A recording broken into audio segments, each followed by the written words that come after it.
Tume ya Taifa ya Uchaguzi inatekeleza mkakati wa kutoa elimu ya mpiga kura, na mara hii imeshiriki kwenye maadhimisho ya wiki ya vijana kitaifa yaliyofanyika hivi karibuni katika wilaya ya Bariadi mkoani Simiyu, ambapo ilishiriki kwenye shughuli mbalimbali za kutoa elimu kwa wananchi. Wananchi walipata fursa ya kutembelea banda la Tume ya Taifa ya Uchaguzi kwenye uwanja wa Sabasaba uliopo mjini Bariadi na kujifunza mambo mbalimbali. Lakini pia tume ilitoa elimu ya mpiga kura kwenye shule 3 za sekondari za wilayani Bariadi mkoani Simiyu, na pia ilipata fursa ya kutoa elimu kupitia jukwaa la burudani katika uwanja wa Sabasaba. Ni safari ya kuelekea shule ya sekondari ya Kidinda iliyopo nje kidogo ya mji wa Bariadi, ambapo maafisa wa Tume ya Taifa ya Uchaguzi NEC wanawasili shuleni hapa kwa ajili ya kutoa elimu ya mpiga kura. Baada ya kuwasili shuleni hapa, makamu mkuu wa shule Paul Susu anawakaribisha wageni na kutoa utambulisho mfupi kabla ya kuandaa wanafunzi kupokea elimu hiyo. Barini asubuhi. Leo tutatumia Kiswahili. Sawa? Ili ujumbe uweze kuwafikia vizuri tutatumia Kiswahili. Mbele yenu kuna wageni na hisi wanajieleza kwa mabango na nembo walizonazo, si ndio hivyo? Kwa hiyo na hisi mna shauku kubwa sana ya kusikia nini wanataka kusema mbele yetu. Sawa?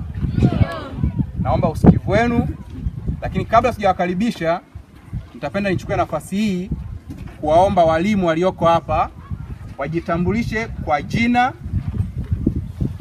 aidha na cheo alichonacho au na somo analofundisha kwa kifupi sana ili waweze kufahamika kwa wageni waliofika. Walimu karibu. Baada ya utambulisho huo, kazi ya kutoa elimu kwenye shule hii ikaanza, na afisa uchaguzi wa Tume ya Taifa ya Uchaguzi Bwana Steven Elisante anatoa utangulizi wa elimu hiyo.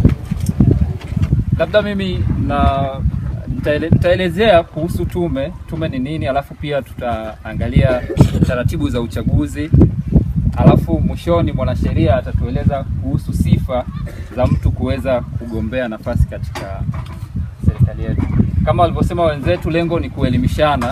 Kwa hiyo pia mimi nitapenda kusikia kutoka kwenu baadaye maswali na pia michango kama mtakuwa nayo tutasikiliza, na mapendekezo ambayo nyie kama wanafunzi mtaitoa. Ila kwa kuanzia pia ningependa kusikia kutoka kwenu, sababu Tume ya Uchaguzi imekuwepo na imekuwa ikiendesha chaguzi mbalimbali.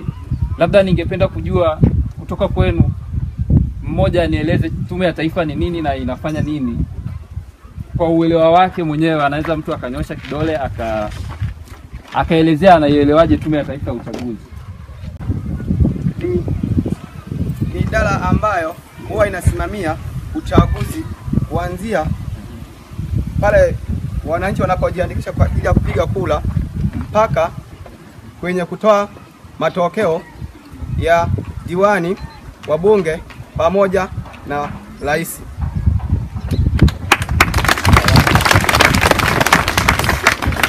Kweli kabisa, Tume ya Taifa ya Uchaguzi inasimamia na kuratibu uchaguzi wa rais, wabunge.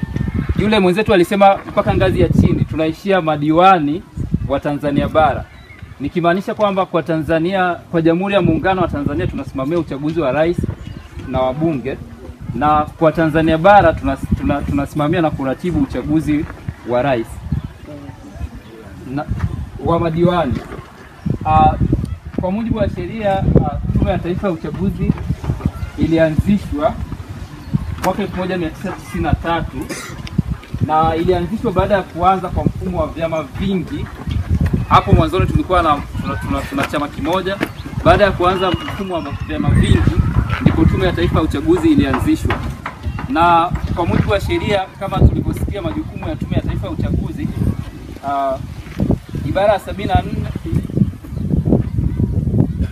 ya 74 kifungu cha 6 kimeeleza majukumu ya Tume ya Taifa ya Uchaguzi, ikiwa ni pamoja na kusimamia na kuratibu uandikishaji wa wapiga kura katika uchaguzi wa rais, wa bunge katika Jamhuri ya Muungano, kusimamia na kuratibu uendeshaji wa uchaguzi wa rais na wabunge, kuchunguza mipaka na kuigawa Jamhuri ya Muungano wa Tanzania katika maeneo mbalimbali kwa ajili ya uchaguzi wa wabunge, katika kugawa mipaka huwa tunaangalia vigezo. Kuna vigezo vinavyotumika, kwa mfano hali ya kiuchumi ya eneo husika, tunaangalia idadi ya watu, pia tunaangalia na ukubwa wa lile eneo.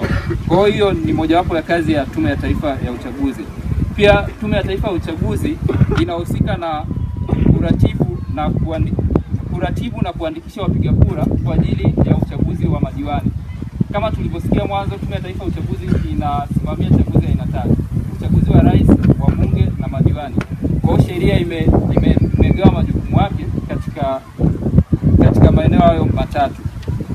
Pia kwa mujibu wa Sheria ya Taifa ya Uchaguzi sura 343 na Sheria ya Serikali za Mitaa sura 292, Tume ya Taifa ya Uchaguzi inahusika na kutoa elimu ya mpiga kura, na ndicho tume ambacho inatufanya sasa hivi. Tunazunguka sehemu mbalimbali kuwaelimisha wapiga kura wetu kuhusiana na taratibu mbalimbali za uchaguzi.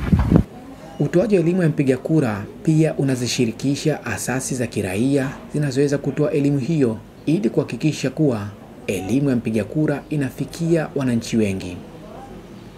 Mwanasheria wa NEC Fausta Mahenge anafafanua. Tunatumia asasi mbalimbali za kiraia. Tunatoa vibali kwa hizo asasi ili ziweze kwenda kutoa elimu ya mpiga kura katika maeneo mbalimbali. Na kwa wale ambao wanafuatilia taarifa kwenye vyombo vya habari, tume imeshazindua pia mpango wa kuweza kutoa elimu ya mpiga kura katika maeneo mbalimbali. Hayo mambo hayakuwepo awali, sasa hivi tumeyaanza. Kama mnavyofahamu, huu ni mwaka 2016 ambapo tumetoka si muda mrefu kwenye uchaguzi uliopita, lakini kwa sababu ya kujiandaa kwa uchaguzi wa 2020 tumeanza mchakato huo.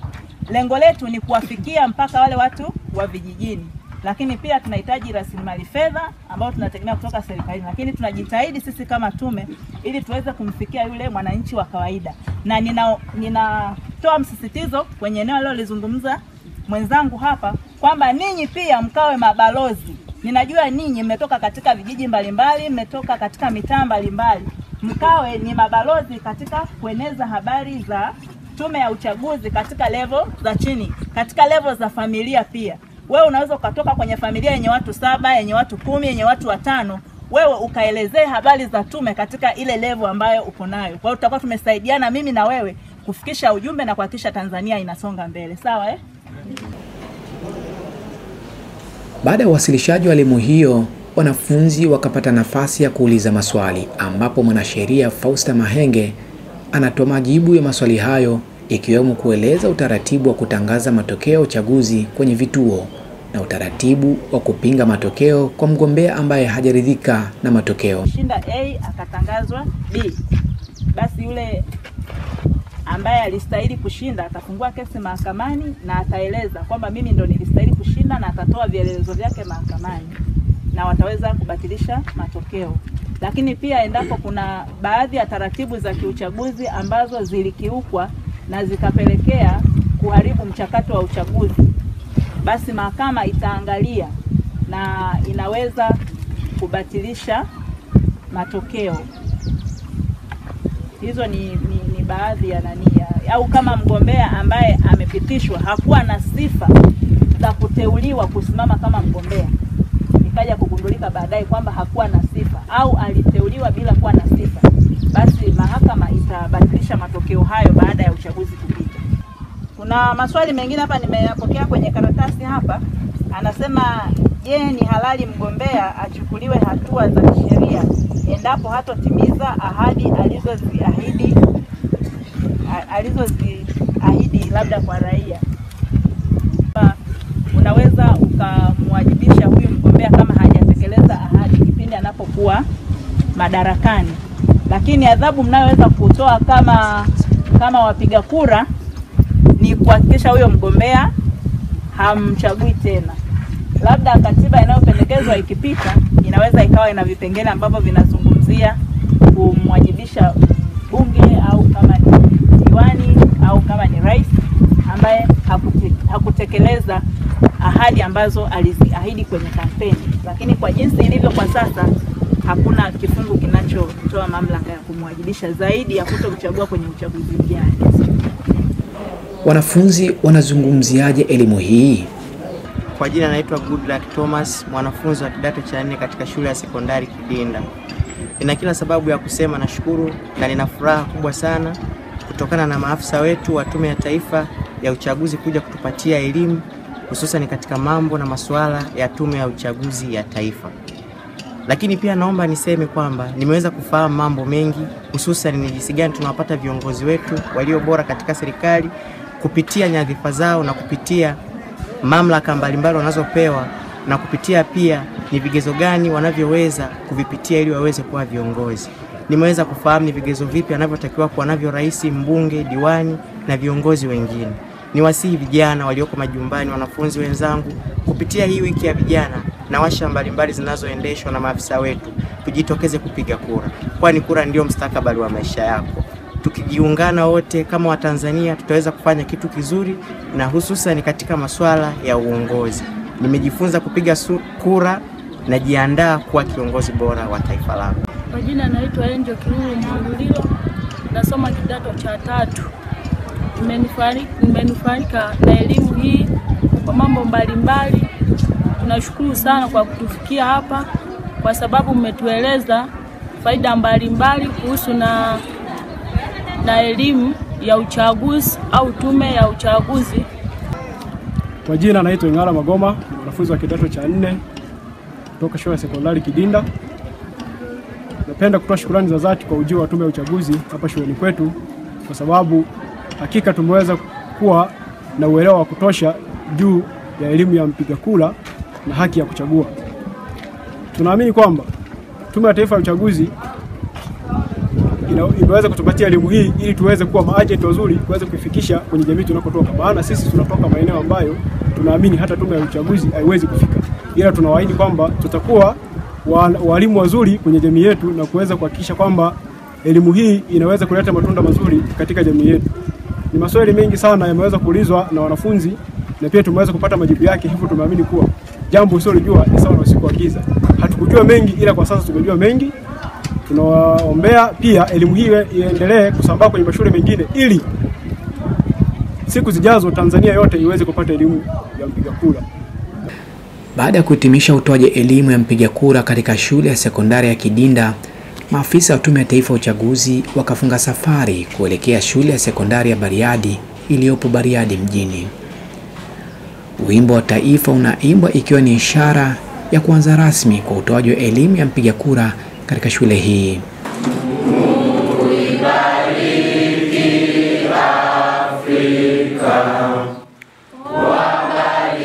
Mkuu wa shule ya sekondari ya Bariadi Deus Toga anatoa utambulisho na ukaribisho kwa wageni na kumpa nafasi mkurugenzi wa idara ya huduma za sheria wa Tume ya Taifa ya Uchaguzi Emmanuel Kawishe, ambaye anaanza kutoa elimu hiyo ikiwemo kufafanua muundo na majukumu ya NEC.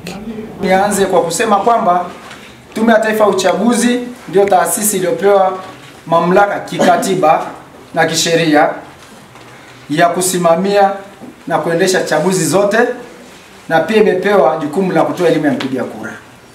Elimu ya mpiga kura ni kumfahamisha mtu mahali kilipo kituo, anapoenda kujiandikisha, atakapoenda kupigia kura yake na taratibu zilizopo kwenye kile kituo cha kupigia kura. Hilo ni eneo dogo tu kuhusiana na elimu ya mpiga kura.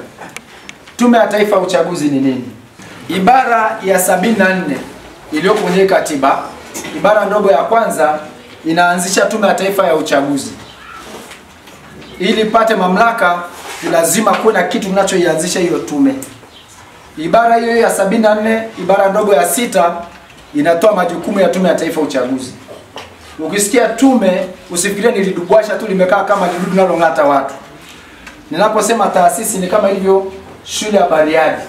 Tuna mkuu wa shule, kuna makamu mkuu wa shule, si tunafahamu kuna mwalimu wa nidhamu, mwalimu wa chakula, boarding master kama nyewe mna boarding hapa, lazima awepo. Tume ya Taifa ya Uchaguzi inaundwa na wajumbe 7.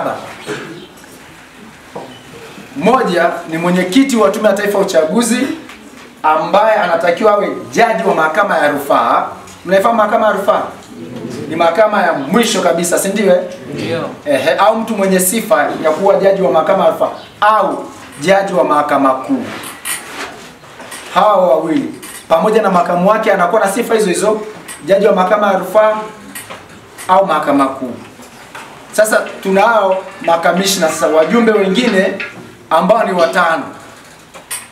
Mmoja lazima awe kutoka chama cha wanasheria Tanganyika Law Society. Mshawahi kusikia? Alafu hao wengine 4 wanatakiwa awe ni mtu ambaye ana uzoefu wa kuendesha uchaguzi wa wabunge. Kwa mfano, alisimamia kama afisa mwandikishaji, alisimamia kama afisa mwandikishaji msaidizi, au returning officer, ni msimamizi wa uchaguzi au msimamizi wa uchaguzi msaidizi. Anauelewa. Kwa hiyo huyu anaweza akateuliwa kuwa mjumbe wa Tume ya Taifa ya Uchaguzi. Kwa hiyo wanakuwa jumla wako 7. Hawa wajumbe 7 ndio tume sasa pale juu. Sisi tunaotuona sisi ni secretariat ya tume. Na nielewa vizuri, ambayo inaendeshwa na mkurugenzi wa uchaguzi. Na kwa sasa hivi mkurugenzi wetu anaitwa Bwana Kaelima Ramadhani Komburi. Majukumu ya tume kwa mujibu wa ibara ya 74 ibara ndogo ya 6 inasema tume na jukumu la kusimamia uandikishaji wa wapiga kura kwa uchaguzi wa rais na kusimamia na kuendesha uchaguzi wa rais na bunge kwa Jamhuri ya Muungano wa Tanzania. Baraza la Wawakilishi Zanzibar, kuna tume ya uchaguzi kule Zanzibar. Pia tume inasimamia kuandikisha wapiga kura kwa ajili ya uchaguzi wa madiwani kwa Tanzania bara. Madiwani kule Zanzibar hatusiki nao.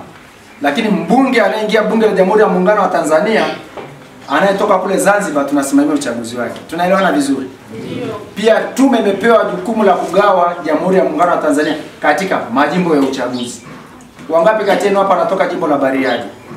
Nyosha mkono kama unatoka jimbo la Bariadi. At least mnanielewa naamini. Kwa hiyo tumepewa hilo jukumu. Na katika haya majukumu lingine ambalo tumepewa ni kutangaza madiwani na wabunge wanawake wa viti maalum. Hao baada ya chama kushiriki katika uchaguzi kinaleta majina. Tukipata angalau 5% ya kura zote halali za wabunge, basi tunastahili kupata mbunge wa kiti maalum. Alafu madiwani kwenye kata kipata angalau 1/3 ya kata zote kwenye ile halmashauri. Sasa tuje kwenye elimu ya mpiga kura. Katika elimu ya mpiga kura tume imepewa mamlaka ya kutoa elimu ya mpiga kura nchi nzima na kusimamia taasisi ambazo zitakazotaka kutoa elimu ya mpiga kura. Tunaposema elimu ya mpiga kura hatumaanishi elimu ya uraia. Sawa? Elimu ya mpiga kura ni sehemu ya elimu ya uraia. Rushwa katika uchaguzi ni moja makosa yanayofanywa ama na mgombea au mwananchi katika uchaguzi. Je, ni adhabu gani anayopata mtu anayepatikana na hatia ya kutoa rushwa au kupokea rushwa kwenye uchaguzi? Ukiwa umekutwa na rushwa kwenye masuala ya uchaguzi, mahakama ikasema huyu mtu alitoa rushwa ili achaguliwe, matokeo yako yakatenguliwa kwenye ushindi uliopata, itaagiza jina lako lifutwe kwenye daftari la wapiga kura. Kwa hiyo litaondolewa. Kwa maana hiyo tayari umeshakosa sifa. Mmenielewa vizuri? Kwa hiyo kama wewe sio raia wa Tanzania huwezi kuandikishwa. Kama wewe unautii kwenye nchi nyingine, kuna wale watu wanaokuwa na dual citizenship, ana uraia wa nchi mbili, huyo naye pia hawezi kuandikishwa. Suala la uandikishaji au uboreshaji wa daftari la wapiga kura ni muhimu katika mchakato wa uchaguzi. Je, ni nani anayetakiwa kuandikishwa kwenye daftari la kudumu la wapiga kura? Ni nani anayetakiwa kwenda kuandikishwa? Kwa mfano 2015 tuliandikishwa. Ukiwa umehama katika eneo ambalo uliandikishwa, tutakapokuja wakati mwingine kwa ajili ya kuandikisha, mahali ulipo sasa utaomba kubadilishwa. Kwa mfano ujiandikishia Bariadi, sasa umehamishiwa kikazi uko kule mkoa wa Shinyanga. Kama ulikuwa unaishi hapa Bariadi, ukaenda Maswa, si bado uko ndani ya mkoa wa Simiyu? Umebadilisha kata, umebadilisha na jimbo, si ndio? Kwa hiyo ukihamia kule, unatakiwa uende kwenye kituo cha kuandikisha wapiga kura, uombe kubadilishwa taarifa zako, zihamishwe kutoka Bariadi ziende wapi? Maswa. Tunaelewana? Hilo linafanyika lini? Wakati wa uboreshaji na uandikishaji. Ikiwa mimi nilijiandikisha nikiwa hapa Bariadi mjini 2015, 2017-18 tume inaandikisha. Je, nina sababu ya kujiandikisha tena? Hapana, kwa sababu niko pale pale na kitambulisho changu ni valid. Kinastahili kutumika, si ndio jamani? Kwa hiyo endapo umehama eneo lilokuwepo, itakapokuja uandikishaji, kama nyinyi mliojiandikisha mkiwa hapa labda sasa hivi umerudi nyumbani kwenu ni Mwanza, nyumbani kwenu ni Shinyanga, tutakapokuja kwenye uboreshaji unaruhusiwa kuhamisha taarifa zako. Unaenda kwenye kituo kilicho karibu nawe, unaenda na ile kadi yako, unaambia niliandikishwa Bariadi, lakini sasa nishamaliza sekondari, niko zangu hapa mjini, nafanya shughuli yangu, nafanya tempo. Sasa nitakuwa wakati wa kupiga kura mwaka 2020. Kwa taarifa zako zitahamishiwa pale, jina lako litaletwa pale. 2020 utapigia kura pale utakapokuwa kwa wakati huo. Lakini hakikisha taarifa zako zimefanya nini? Zimehamishwa. Kama kadi yako ya kupigia kura imeharibika, imepotea au imeibiwa, unatakiwa tunapotangaza sasa uboreshaji daftari uende kwenye kituo kilicho karibu. Hata kama ulijiandikisha hapa Bariadi, lakini kadi yako imepotea, tukianzisha uboreshaji unatakiwa ufanyeje? Uende kwa wale wanaoandikisha ili uweze kupewa kadi nyingine. Tunaelewana jamani? Tunaelewana vizuri? Tunaelewana vizuri? Endapo kadi yako imechafuka au imeharibika, unaruhusiwa wakati unapoboresha daftari kuja ukapewa kadi nyingine. Tunaelewana jamani? Sasa usiharibu makusudi. Ukiharibu makusudi, kifungu cha 88 kifungu kidogo cha kwanza cha sheria ya taifa uchaguzi kinakuhukumu. Jambo lingine, tume ndio inasimamia uchaguzi. Uchaguzi tunasimamia chaguzi za aina ngapi? Ya kwanza madiwani, ya pili wabunge, ya tatu wangapi walipiga kura mwaka 2015 mwaka jana? Nyosha mkono wako. Tunaandikisha, tukimaliza tunaleta daftari la awali, inarudishwa kwenye kituo ambacho tushaandikisha. Watu wanakuja kukagua.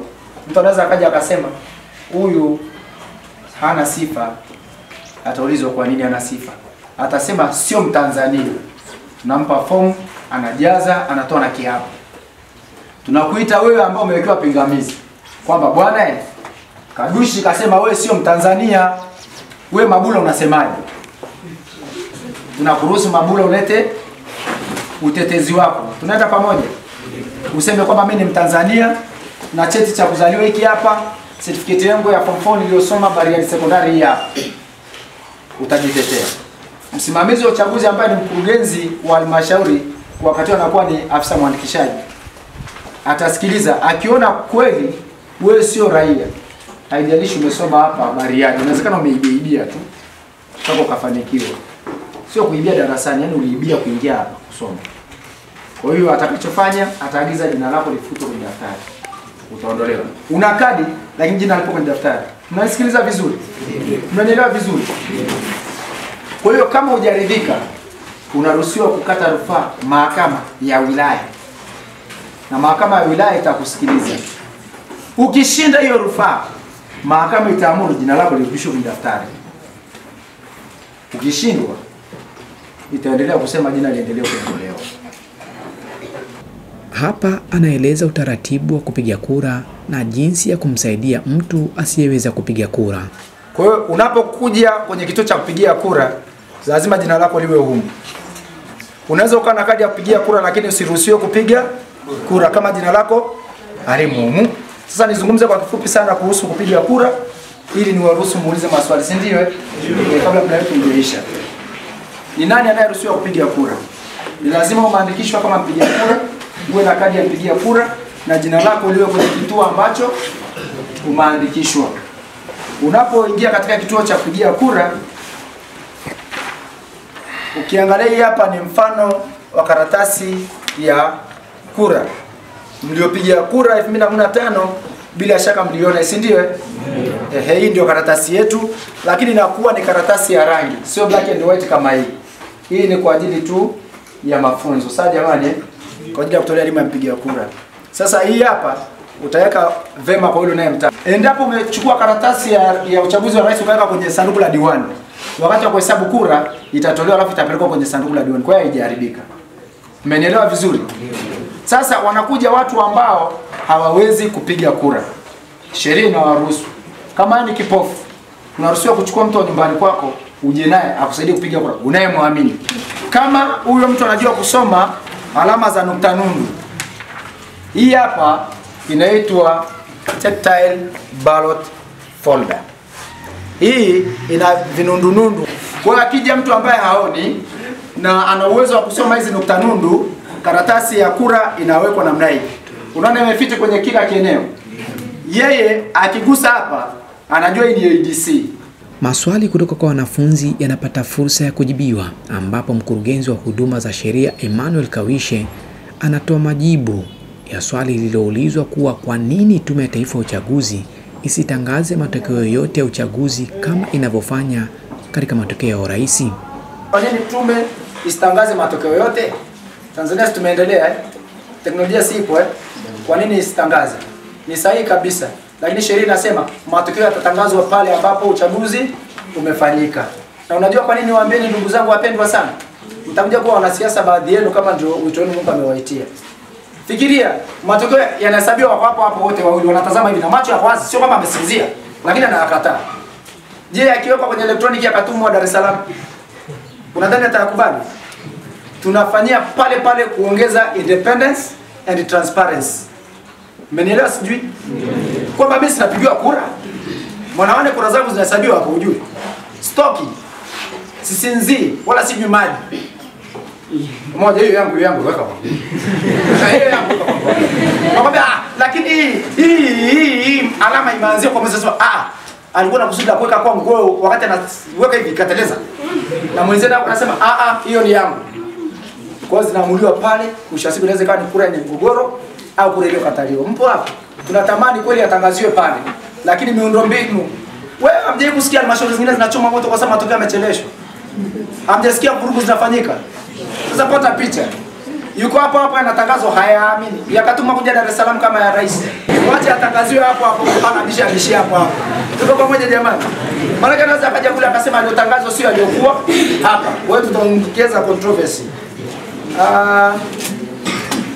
Aliyezuiliwa kwa makusudi na uchaguzi ushafanyika, je, ataruhusiwa kuja kupiga kura? Hapana, hataweza. Anamchagua nani sasa hizo? Na mshindi si ashajulikana. Kikubwa tu ni kwamba pongezi za kutoa elimu kutoka kwa wanafunzi na walimu zinarindima. Pasha kaza.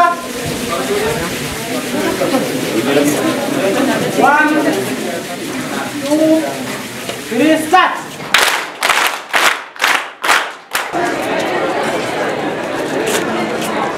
Baada ya kuhitimisha utoaji elimu kwenye shule hii ya sekondari ya Bariadi, maafisa wa tume wanapata nafasi ya kutoa elimu kupitia jukwaa lililopo kwenye uwanja wa Sabasaba mjini Bariadi, ambapo wanafunzi waliulizwa maswali na kuyajibu, na waliopatia walipata zawadi mbalimbali. Swali la kwanza, niambie dira ya Tume ya Taifa ya Uchaguzi. Dira ya Tume ya Taifa ya Uchaguzi. Dira ya Tume ya Uchaguzi. Nani anajua? Njoo haraka, panda haraka, pisheni. Hapa, pita hapa. Chombo chenye uwezo wa kuimarisha demokrasia ya kweli, chaguzi huru, haki ya kuaminika. Pigeni makofi. Ukizingatia tume inazingatia demokrasia katika kuendesha shughuli za uchaguzi. Naomba nitajie maadili japo matatu tu yanayosimamiwa na Tume ya Taifa ya Uchaguzi. Maadili matatu tu yanayosimamiwa na Tume ya Uchaguzi. Maadili matatu. Kuna uwajibikaji, uweledi na uwazi. Maadili yako 6. Matano ikiwa endelee. Yapo 6. Huyu kataja matatu, usirudie yale kule. Usivue shati utaona kuna ushirikishwaji, kutokupendelea na